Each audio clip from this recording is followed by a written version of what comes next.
This is Dan Tortora here of Wake Up Call. We are on site, on location at Alfred University with the Alfred University opportunity that's never been done before, which is to have media day broadcast interviews. And we're doing it for all fall sports.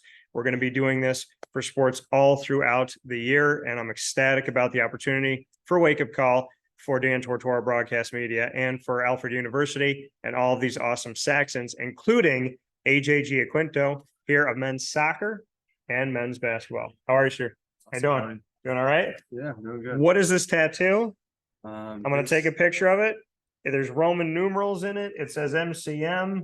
So what is this? That is the year my late grandfather was born in 1929.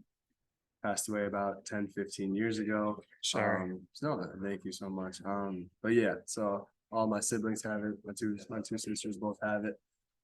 So I thought I should get it as well. It means something. So I'll just keep it on my body.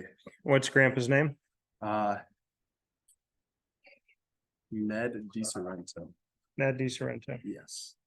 And why do you all have this tattoo? Why did you feel like you had to honor him? He had a significant impact on my sister's lives. I was quite young. I'm only 20 years old, so I was only 5 or 6 when he passed away. I was 6 when both of my grandfathers passed. I'm sorry to hear that. So, no, I appreciate it. I just, it's I can understand how hard, because that's like when you learn about life and death. Mm-hmm. So you're like learning about it, and then there's such a change, Yeah, it's hard. But yeah, we all came together, decided to do it. He meant a lot to me and my family. So the siblings got it. Kind of went from there. What lasting memory do you have of your grandfather, of Ned? So I used to have these little these Wii games with like fictional characters. Yeah. He was in the military. Like I said, I was a young kid. He would always be like, "Oh, I remember seeing those guys in the war. I used to take those guys down." I would just be cracking up. I was always entertained by him. Yeah. But yeah, unfortunately, the lasting memories were always him just being sick. So I try to focus on the positive ones when he was healthy. So yeah. What do you think he would say to you today if he was sitting here with us and he wanted to give the world a piece of advice? What would he say? He would tell the world to just stay positive and keep going forward. That's something that he always tended to say. That was his mentality. He always wanted to keep going, no matter, even when he was sick, he was trying to get up, go outside and work, just relax a little bit. Like, yeah. Like, trust me, other people could do that. But he was always that guy. Like, it doesn't matter who's really in front of you, just keep going. So you learn that from him. Do you learn work ethic, responding positively to adversity? If he's someone who kept going, is that in you now? Yeah, absolutely. I learned that from him. I learned that from my dad, my mom. Like, I learned that from a lot of people. That's always how I was brought up. Kind of just, that's always how I've been taught. It's how everyone is in my family. So I try to kind of continue that. So what are dad and mom's names? Amy and Mark. Amy and Mark. Yeah. So shout out to Amy and Mark. What have they done in your life that you're very grateful for? So they're in the military. So okay. Not stereotypical military parents of like, quarter on the bed, if it goes up, then you haven't made it well enough. So It's not like that, but yeah, they would make sure I got to every practice. They always supported me with what I wanted to do. One of their rules was if I started a sport at any point, you got to finish it no matter what. There's no quitting. Absolutely not. Anything you do. Yeah, they were always just the kinds to support me with whatever decision I wanted to make, still to this day. So yeah. So they said if you start something, you got to finish it. So you decided to not start one sport, but 2, so you could finish them both. So why men's soccer or why men's basketball? Why 2 sports? So I actually committed to play basketball first. Okay. So soccer wasn't even a thing. So my freshman year, I only played basketball. I wanted to just see how it went. The whole process was fun. I love the sport. I still do. And then spring came up in my freshman year and I just missed it so much. I missed soccer. Yeah. I thought I could retire from it initially, but snuck back. And then I decided to play both my sophomore year and it went well. So, I mean, how do you give both of them 100%? You got to keep the same mentality throughout. I think my teammates make it really easy. My parents make it really easy. If I were on a team that didn't have supporting cast, like my teammates and family, then it wouldn't be that easy to go on trips. I feel like I owe them what they deserve, and that's, going 100% all the time, giving them my best. Looked up to by some of the guys, most of the guys in the team. If I can set a good example for them and they follow, then that leads to more success and longer relationships with them in the future and stuff like that. So Why do you believe they look up to you, and what makes a good leader?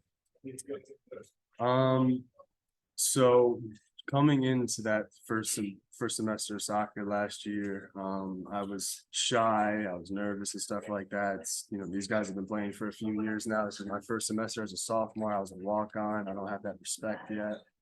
And as time went on, I kind of just, kept on chipping away, communicating, letting people know what they needed, kind of just trying to help them out as much as possible, and stuff like that. So, it's always been a thing. I was a captain in high school as well. So it's just always what I've grown up with. My parents taught me well with how to be a good leader. And I know, like I said before, the impact that I could have if they follow how I am. I gotta be straight. I gotta be right. So You talk about like you being a leader and being a captain and having at a young age that put upon you, right? And you having that opportunity to guide. So your grandfather, your parents, I would imagine they are your leaders. yeah, absolutely. So as you were trying to figure out where to go in this journey, and you're being led one way or another, how did you end up here? So you mean about my journey to Alfred? Yeah. How I got here. Yeah. So And where are you from originally? I'm from Albany, Burnt Hills. Okay. Close to Albany. Albany. All right. So how'd you end up here? So I actually went to an ID camp for soccer, Okay. and this guy gave me a card. It's that guy in the back right there. It's my coach. Yeah. He gave me a card. It was like, "Hey, I'm the only coach out here. You notice that?"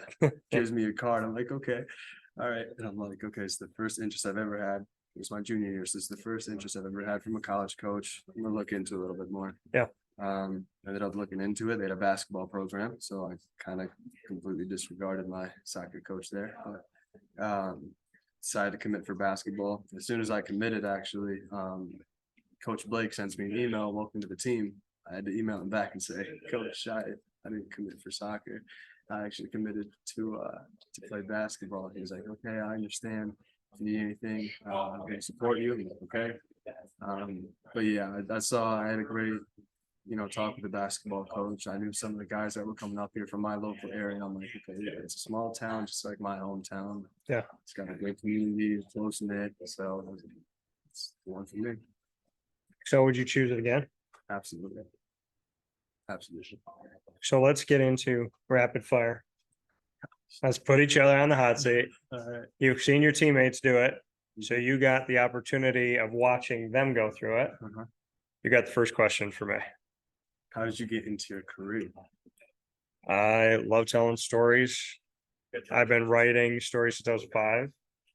I love making people laugh. I love bringing people together. I love making my world small in a good way. I have a strong faith, and I have photographic memory. I collect sports cards, so it just kind of all came together into this world of it would be cool to talk about the stuff that I talk about anyways, but do it for a living. And then that transformed to I'm interviewing my favorite players. I'm talking to people that I watched when I was 9 years old. I now know their families. I've been friends with them for 8 years. Like it's if you told the kid, and I don't give up. I can't even say without getting sick to my stomach the Q word. Can't say that 4-letter Q word. Yeah. If you told that kid, you're going to be able to interview, I know that I would say anything's possible, but I'm constantly every day moved by the fact that I'm 37 and I've been doing this for almost 20 years, started right when I got into college. And I feel like I barely got started, and whatever someone says, oh, you accomplished this, I am constantly challenging myself to do better, to be better, to rise. And I'm just driven by love. I'm driven by positivity. I'm driven by my dreams. Like, if God will let me be here to 100, I plan on broadcasting, writing, acting, doing some music till I'm 100. Yeah. As long as he'll let me do it, I'm going to do it, and try and help this world get a little bit better. And he's surrounded me with really good people, so I have no excuse. That's awesome. All right, AJ. What are you most passionate about outside of sports?